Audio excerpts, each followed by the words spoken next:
నమస్కారం, welcome to 1 news. ముందుగా headlines చూద్దాం.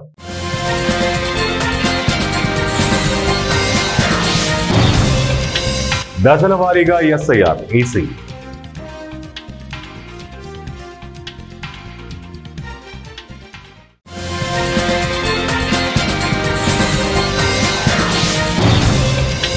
మరో ఎయిర్ ఇండియా విమానంలో సాంకేతిక లోపం, దుబాయ్లో సురక్షితంగా ల్యాండింగ్.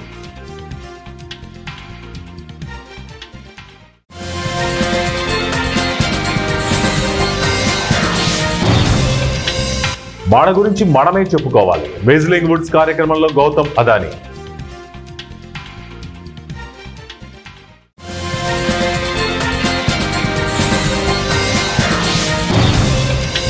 ఉప ఎన్నికలలో గెలిపే మోదీకి బహుమతి, బీజేపీ రాష్ట్ర అధ్యక్షుడు రామచంద్రరావు.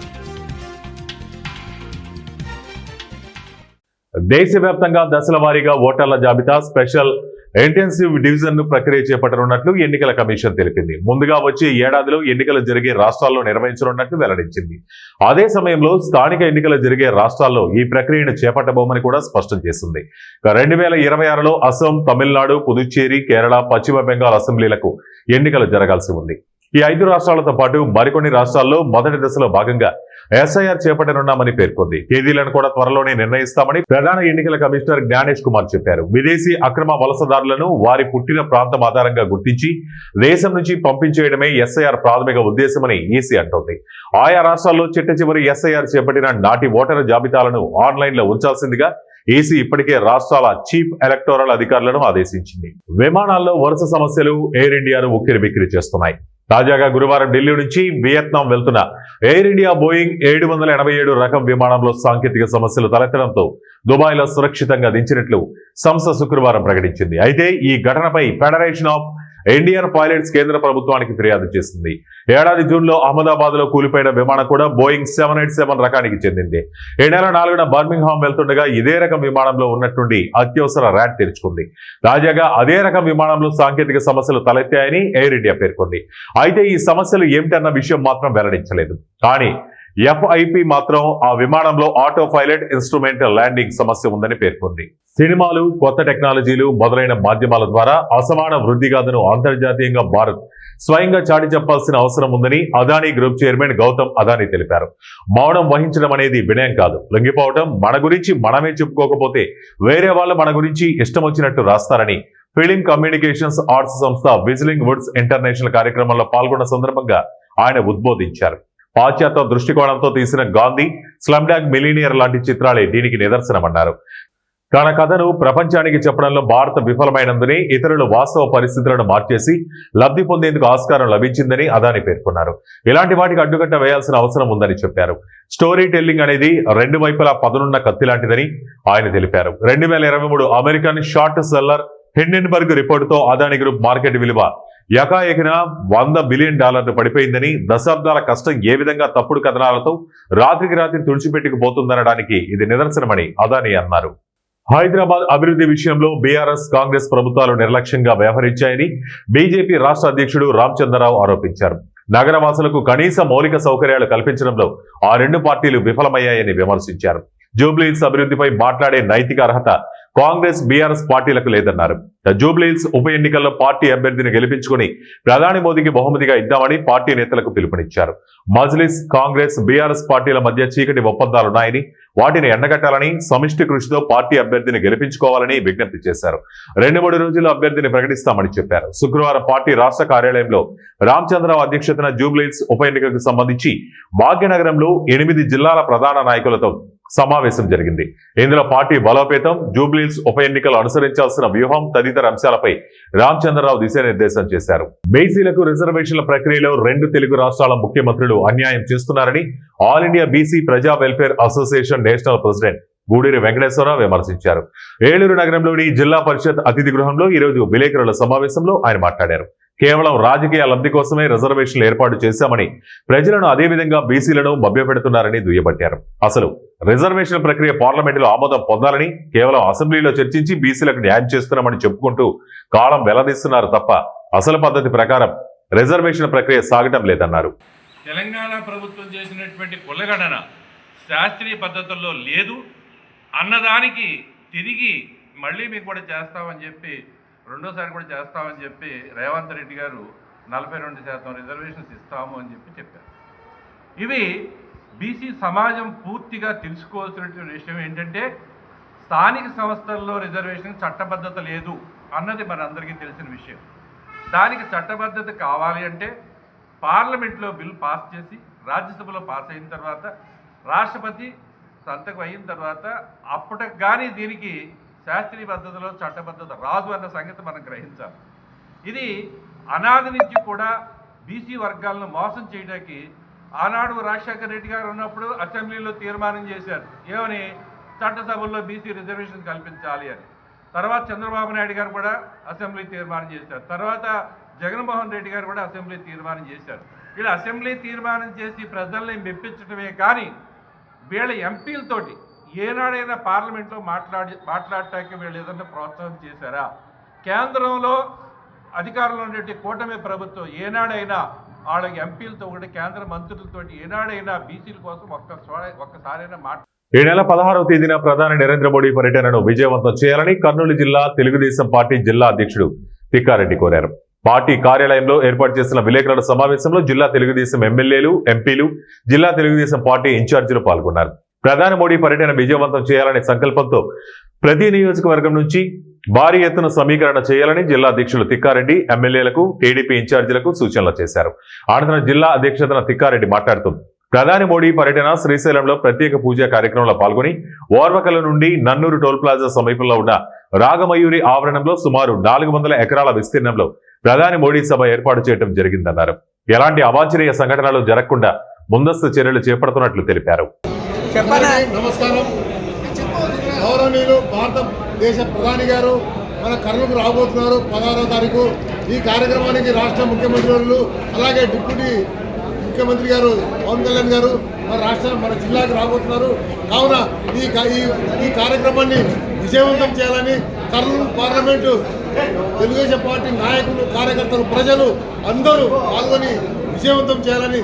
ఎందుకంటే జిఎస్టీ మీద తొలి సమావేశం మన కర్నూలు జరగడం చాలా సంతోషం.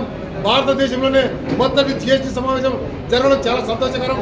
ఎందుకంటే పేద బడుగు బలైన వర్గాలకు ఎంతో భారమైనటువంటి ప్రతి నెలకు ఎంతో ఆదాయం పేద ప్రజలకు మిగులుతుంది. కాబట్టి దాని పూర్తి వివరణ, పూర్తి యొక్క సమాచారాన్ని మన దేశ ప్రధాని గారు మన ప్రజలకు తెలియజేయబోతున్నారు. కావున ఈ కార్యక్రమానికి అందరూ స్వచ్ఛందంగా, అందరూ విజయవంతంగా ముందుకు రావాలని. కర్నూలు జిల్లా ఎమ్మిగనూరులో సిపిఎం కేంద్ర కమిటీ సభ్యుడైన ఎంఏ గఫూర్ మీడియాతో మాట్లాడుతూ కేంద్ర రాష్ట్ర ప్రభుత్వం వైఖరిపై కీలక వ్యాఖ్యలు చేశారు. ప్రజలకు మేలు జరుగుతుందని కూటమి ప్రభుత్వంకు ఓటు వేస్తే ప్రజలు ఆశించిన పరిపాలన కూటమి చేయటం లేదు. చంద్రబాబు అజెండా మొత్తం అమరావతి చుట్టే తిరుగుతుందన్నారు. అమరావతిలో పెట్టుబడుల పేరుతో రైతుల దగ్గర బలవంతంగా భూములు లాక్కుంటున్నారు. 60% కేంద్ర నిధులతో నిర్మించిన మెడికల్ కాలేజీలు చంద్రబాబు ప్రైవేటీకరణ ఎలా చేస్తారని ప్రశ్నించారు. 1,00,000 కోట్లతో అమరావతి కడుతున్న చంద్రబాబు 5,000 కోట్లు పెట్టి ప్రభుత్వ మెడికల్ కాలేజీలు పెట్టలేరన్నారు.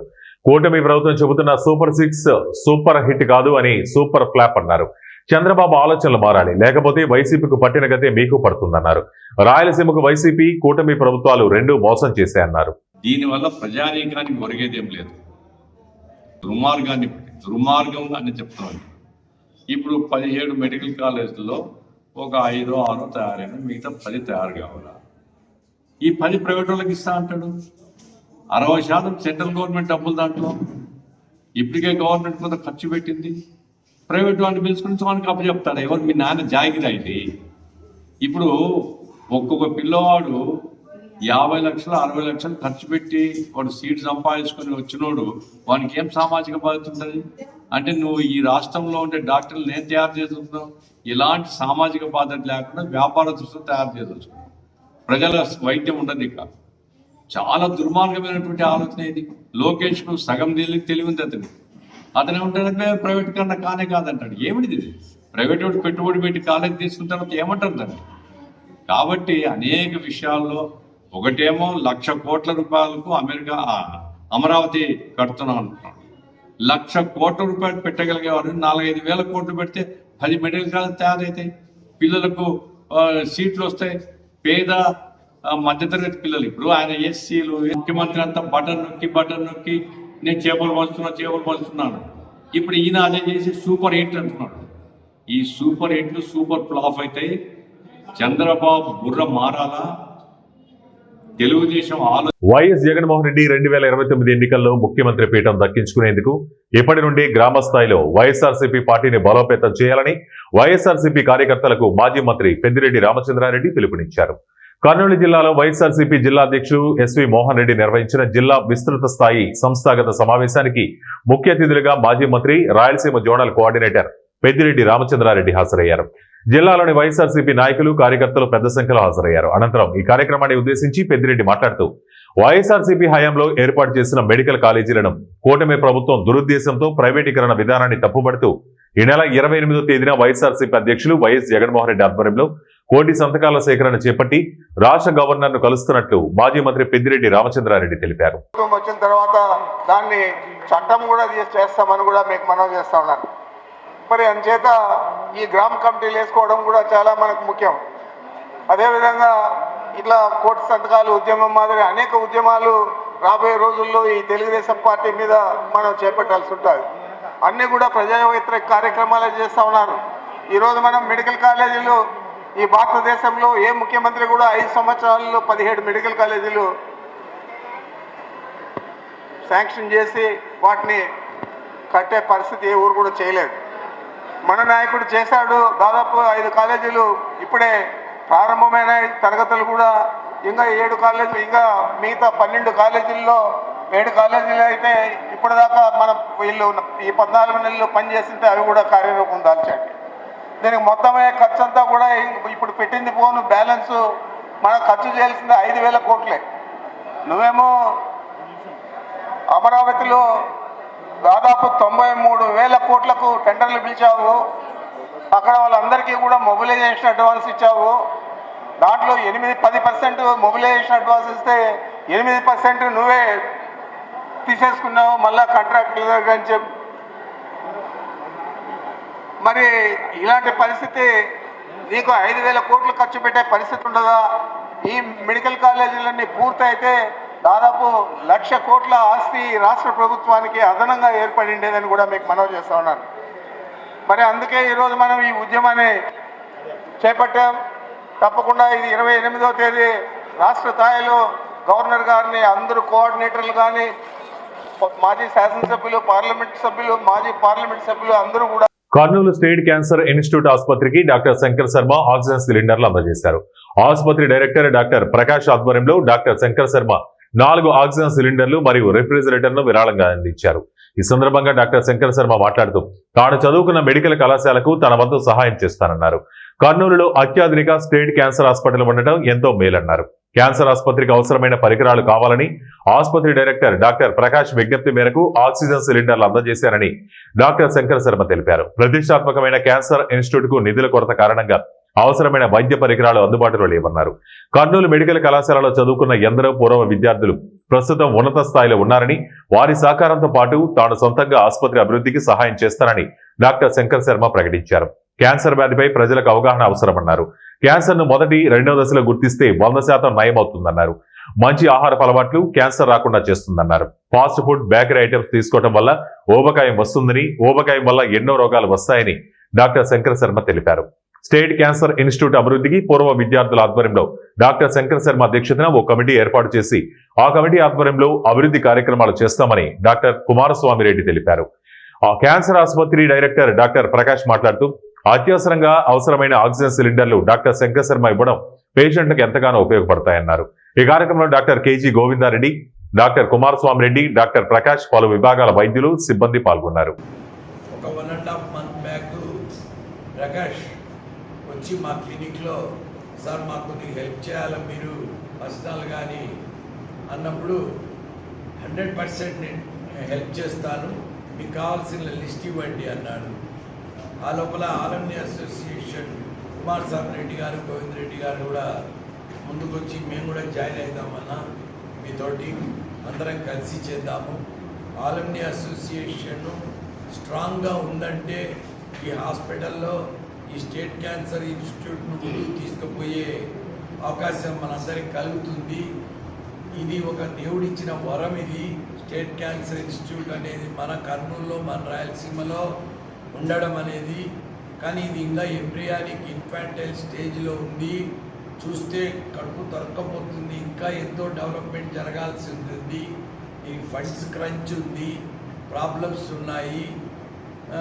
ఇటువంటి దాన్ని కానీ ఒక్కదాన్ని ముందుకు తీసుకోగలిగిపోయినామంటే మన జన్మ ధన్యమవుతుంది. ఇప్పుడే సడన్గా కేజీ గోవిందరెడ్డి గారికి ఒక ఐడియా వచ్చింది. ఒక ప్రైవేట్ అసోసియేషన్ మనం కమిటీ ఫామ్ చేద్దాం సార్, ప్యూర్లీ వాలంటరీ, గవర్నమెంటు ఎవరికి సంబంధం లేదు దీంట్లో. whoever is interested in the welfare of this State Cancer Institute being located at Rayalaseema in the premises of our teaching hospital attached to our Karnool Medical College అనే దాని మీద focus చేసి దీనికి కావాల్సిన ఇంకా కొన్ని కావాల్సినవి మనం అరేంజ్ చేద్దాము. ఫిలాంథ్రోపిస్టులను అప్రోచ్ అయిదాము, ఎక్కడ ప్రాబ్లమ్స్ ఉన్నాయని తెలుసుకుందాము, అప్పుడప్పుడు మీట్ అయిదాము. మీరు దానికి ఎడ్డుగా ఉండండి అని అడిగినప్పుడు నాకు ఒక పూర్వజన్మ సుకృతంగా నేను భావించాను. ఇంకోటి ఏమంటే క్యాన్సర్ అనగానే విపరీతంగా భయపడిపోతున్నారు ప్రజలు. యాక్చువల్గా cancer is 100% curable. Stage 1, stage 2 cancers 100% curable. Jayashankar Bhupalpally జిల్లా మహదేవపూర్ మండల కేంద్రంలోని ప్రెస్ క్లబ్ ఆవరణంలో కాటారం డివిజన్ బీసీ ఐక్యవేదిక నాయకులు మీడియా సమావేశం నిర్వహించారు. ఈ సందర్భంగా కాటారం డివిజన్ బీసీ ఐక్యవేదిక నాయకులు సముద్రాల తిరుపతి, నెడిగొండ మైనర్ బాబు మాట్లాడుతూ తెలంగాణ రాష్ట్ర ప్రభుత్వం స్థానిక సంస్థల ఎన్నికల్లో 42% రిజర్వేషన్ కల్పించిన ఆనందంలో బీసీలంతా ఉన్న సందర్భంలో జీవో నెంబర్ 9 పట్ల హైకోర్టు స్టే విధించడానికి ప్రధాన కారణం అగ్రవర్ణాలేనని, బీసీలపై అగ్రవర్ణాలు పాలకులు చేస్తున్న కుట్రలో భాగమేనని కేంద్రంతో మాట్లాడి పార్లమెంటులో చట్టం చేశాకే స్థానిక సంస్థల ఎన్నికలు నిర్వహించాలని తెలిపారు. గతంలో బీసీ రిజర్వేషన్ పరిధి 50% ఉన్నప్పటికీ ప్రభుత్వం అవగాహన రాహిత్యంతో చేసిన చర్యగా భావిస్తున్నామని, బీసీ రిజర్వేషన్ కోసం ప్రభుత్వ బిల్లు గవర్నర్ ఆమోదం పొందకుండానే జీవో నెంబర్ 9 విడుదల చేయడం హైకోర్టు స్టే ఇవ్వడానికి ప్రధాన కారణమైందని, దీనికి ప్రభుత్వమే నైతిక బాధ్యత వహించి బీసీలకు సమన్యాయం చేయాల్సి ఉంటుందని అన్నారు. మీటింగ్ ఏర్పాటు చేసి ఈరోజు గవర్నమెంట్ ఏదైతే తీసుకున్నదో నిర్ణయం, ఏది బీసీలు మేమెంతో మాకంత రిజర్వేషన్ ఇచ్చి గవర్నమెంట్ మళ్ళీ ముందుకు ఎలక్షన్కి పోవాలి. అంతవరకు కూడా గవర్నమెంట్ ఎలక్షన్కి పోవడానికి లేదు. మాకు 42% బీసీలకు రిజర్వేషన్ ఇచ్చిన తర్వాతనే గవర్నమెంట్ ముందుకు పోవాలి. ఇంతసేపటిదాకా మైనర్ బాబు గారు చెప్పినట్టు గవర్నమెంట్ కూడా కేంద్ర ప్రభుత్వంతో సన్నిహితంగా తీసుకుంటూ వాళ్ళతో మమేకం అవ్వుకుంటూ పోయి ఈ 42% సాధించి బీసీలకు పక్షాన ఏదైతే రాష్ట్ర ప్రభుత్వం నేను బీసీలకు 42% ఏదైతే రిజర్వేషన్ ఇస్తా అన్నదో అది కేంద్ర ప్రభుత్వాన్ని కూడా సమైక్యం చేసుకుంటూ ముందుకెళ్ళాలి. వెళ్ళి మా బీసీలకు న్యాయం చేస్తుందనే నమ్మకం కూడా మా గవర్నమెంట్ తీసుకోవాలని కోరుకుంటూ బీసీ కుల సంఘాలు, జాతీయ బీసీ సంఘం, అదేవిధంగా జాతీయ బీసీ సంక్షేమ సంఘం, బీసీ యునైటెడ్ ఫ్రంట్, బీసీ రాజ్యాధికార సమితి, బీసీ ఇంటలెక్చువల్ ఫోరం, బీసీ కులాల ఐక్యవేదిక, అదేవిధంగా తెలంగాణ రాజ్యాధికార పార్టీ, ఈ బీసీ కులాలన్నీ సంఘాలన్నీ కలిపి నేడు బంద్ ప్రకటించడం జరిగింది. దీనిలో భాగంగా ఈ కాటారం డివిజన్లో ఉన్నటువంటి బీసీ కులాల ఐక్యవేదిక కూడా సంఘీభావంగా శాంతియుతంగా గాంధేయ మార్గంలో మేము ఆ బంద్కు సహకరించడం జరిగింది, ప్రత్యక్షంగా పరోక్షంగా. దానిలో భాగంగానే నేడు ఈరోజు ఈ కాటారం ఈ మహదేవ్పూర్ మండల కేంద్రంలో బీసీ కులాల ఐక్యవేదిక తరఫున మేమంతా బీసీ యొక్క గలం వినిపిస్తున్నాం. మేము చెప్పేది ఏంటంటే ప్రభుత్వం ఏదైతే ప్రభుత్వం 42% యొక్క బీసీలకు 42% ఇవ్వాలని ఆలోచనతో ముందుకు వచ్చిందో దాని యొక్క పూర్తి బాధ్యత కూడా ప్రభుత్వమే తీసుకోవాలి. ఎందుకంటే ప్రత్యేక ఆర్డినెన్స్ అయినా జారీ చేసైనా కానీ నిపుణులు, మేధావులు, బీసీ కుల సంఘాల అందరి ఆధ్వర్యంలో ఖమ్మం నగరంలో తనకు పోటీగా క్రాకర్స్ షాపు పెట్టాడని యజమానిని బూతులు తిడుతూ ప్రభుత్వ ఉపాధ్యాయుడు లక్ష్మణ్ దాడికి దిగారు. నేలకొండపల్లి మండలం సుడిదేపల్లి గ్రామ పాఠశాలలో స్కూల్ అసిస్టెంట్ గా పనిచేస్తూ లక్ష్మణ్ క్రాకర్స్ బిజినెస్ లోకి దిగారు. తనకు మంత్రుల అండదండ ఉందని, షాపు తొలగించకపోతే మనుషులను పంపించి చంపేస్తానని బెదిరించాడన్నారు.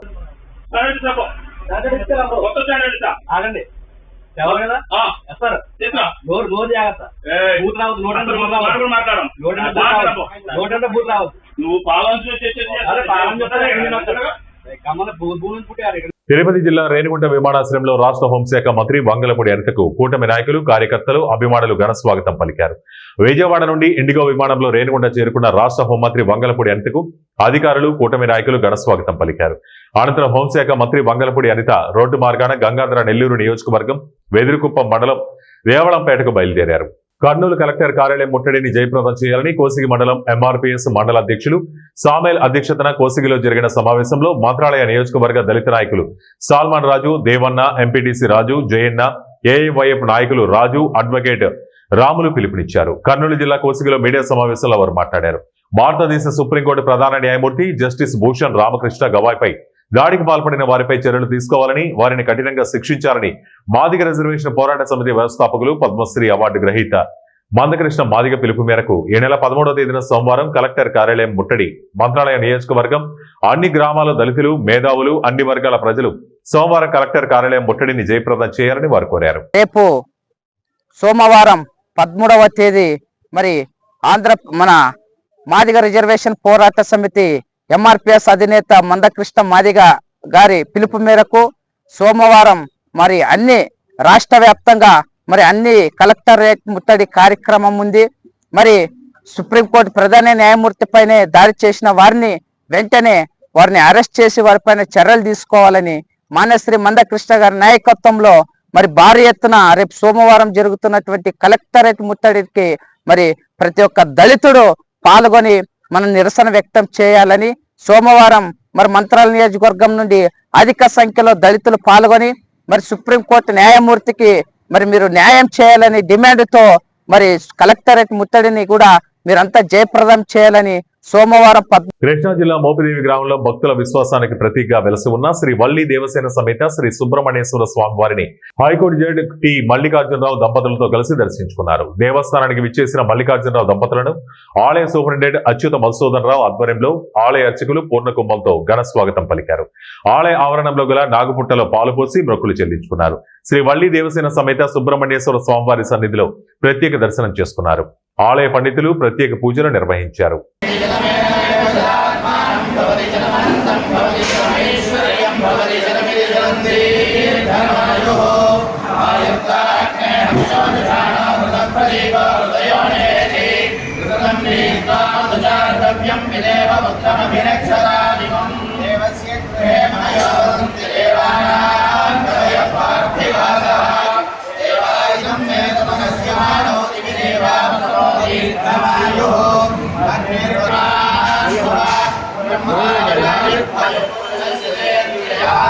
వార్తలు ముగించే ముందు ముఖ్యాంశాలు మరోసారి.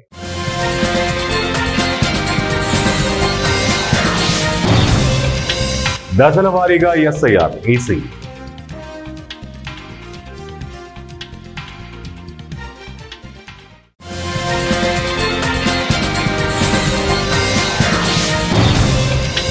మరో ఎయిర్ ఇండియా విమానంలో సాంకేతిక లోపం, దుబాయ్లో సురక్షితంగా ల్యాండింగ్.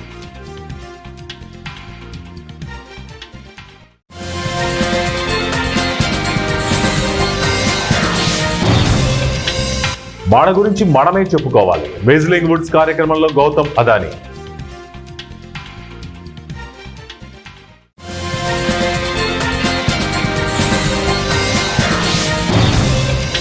ఉప ఎన్నికలలో గెలిపే మోదీకి బహుమతి, బీజేపీ రాష్ట్ర అధ్యక్షుడు రామచంద్రరావు. ఇవి ఇప్పటి వరకు బులెటిన్ అప్డేట్స్. మరిన్ని అప్డేట్స్ కోసం చూస్తూనే ఉండండి వన్ టీవీ న్యూస్.